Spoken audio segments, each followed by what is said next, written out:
Sometimes dreams come true. They come true. Sometimes dreams come true. Yes, they do. Sometimes dreams come true. They come true. Sometimes dreams come true. Yes, they do.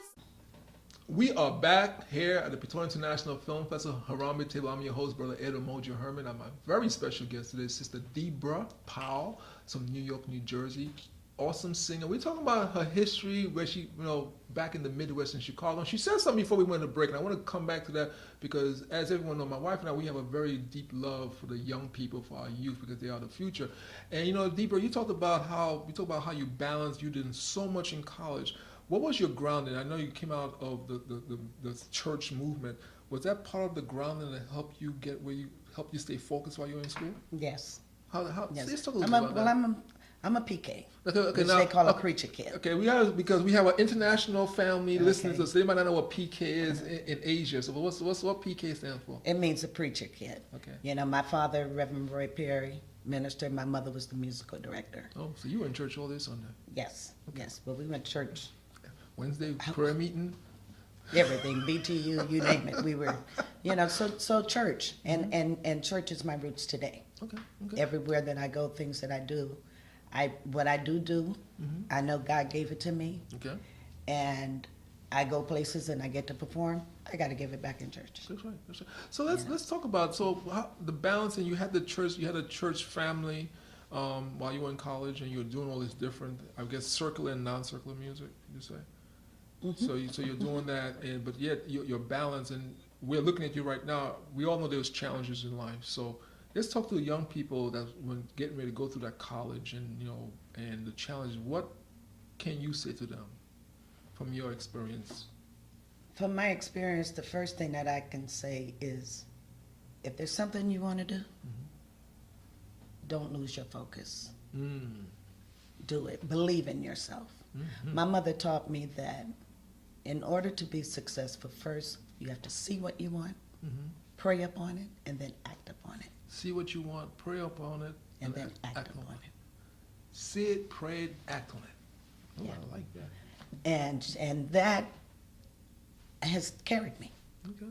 Has carried me. Okay. So, I'm having a good time talking to you about you. I like going into people's roots because for some reason sometimes we look at the tree and we enjoy the fruits, but we don't realize the roots below the ground is what gives you great fruits. Yes. So I always like going into the roots. I'm the grandson of a farmer. Okay, so I'll talk about farming and talk about the roots. You gotta get your roots right. So let's talk about, now we talk about that. Let's come forward a little bit. When did you transition? You were a teacher. How long were you a teacher for? I taught 30-something years. Woo. I went right out of college into teaching. Okay. And like I said, I've served my life. Okay. I served my So you did teaching. So you were a teacher by day, singer by night. That's right. See, my wife has a friend who's a lawyer by day and poet by night. See? Tanya Marie. Okay. Professor Tanya Marie. Okay. Yes. And what was so funny to me when I came here to New York from California, that was one of the main things that they were more interested in my interview. What's that? Was the fact that I was an entertainer. Interesting. Quite interesting. Wow. And here in New York, well, everywhere, where I've always taught, my children have always known that I sing. I've always performed at my schools. Okay. So you were that cool teacher. Everybody want to come to your class. Huh? It's like, we want to go to Miss Powell's class. Miss Powell didn't play. They know they gonna act right. But that's a good thing. Our children. They call me mother. Because children. You look at our young people. The majority of them, they want that direction. They want that. They want that focus. And that's why you say, oh man, she's so strict, but I like her. Yeah. Because they want direction. That's one thing you see about our young people. Oh yeah. They loved it. Yeah. And so it's quite rewarding. Quite rewarding. In here in New York, well, even in New York, California, also, I've been involved in the music department. Always oversaw the music department. Okay. So I've always been involved in whatever I need. When I go into a school, if I need to be the dean, if I need to be the guidance counselor, school teacher, whatever, these are my children. Let's do it. So let me ask you a question. So where did it sounds like it was teaching them music like that, And then what happened that made music and the teaching and the music is? Well, music and teaching have always been, music is me. That's you. It's me. It's your blood. You know, I used to make a statement that I won't make again, but you know, like you have to have food. Music is me. Music is your food, huh? It's me. No, not food. It's just you. It's part of me. It's who I am. That's how I feel about some of the things I do. I tell people I don't practice the Nguzo Saba. I am the Nguzo Saba. It's who I am. It's who you You are. know, because when I was younger, when I would say kind of maybe it was a part of me, it became something that people could use. Interesting. But when you understand that it is just who you are, Yes.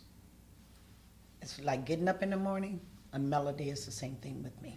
I like that song, the melody.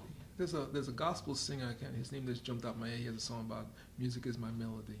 I remember him when I was living in Alabama, Huntsville, Alabama, in Seventh Adventist Church. I got introduced to his music, and he has a song that says "Music is my melody." I love the song. My wife found it for me on YouTube the other day, so I have it on my thing. So yeah, so music is like my melody because I love what I do, and it gives you appreciation because music. I'm a mathematician. I love math, and I always tell people music is just numbers. Right. I'm learning that. Music is numbers, and you understand the frequency. I have a very good friend who's a teacher, Mr. Vini, here in Philadelphia, and you know I talk about the 360 degrees and the degrees and the angles, and that's all it is. It's all numbers. So when you understand that, you're able to empower yourself, and you understand what numbers do I need to make this happen. Right. To make the sound come out right. There's people's little C and my C clef and the D minor and all those just numbers and stuff. That's right. So it's kind of interesting you bring that up as I'm listening to you. And I think, you know, as we talk more to you about your journey, you know, and where you came from in the Midwest and where you are now in New York, New Jersey, and all the things that you're doing, and we're going to talk about your trip to Korea, you know, being a sister went to Korea. Can you see her in Korea? Those Koreans must have had a good time with her. But I taught Koreans for 4 years. Oh, really? Before I came here to New York. I came to New York from teaching Koreans. We're going to the roots, family. We're getting down to the root stuff here. I like this. So that was one of the things that really made me want to go to Korea. Okay.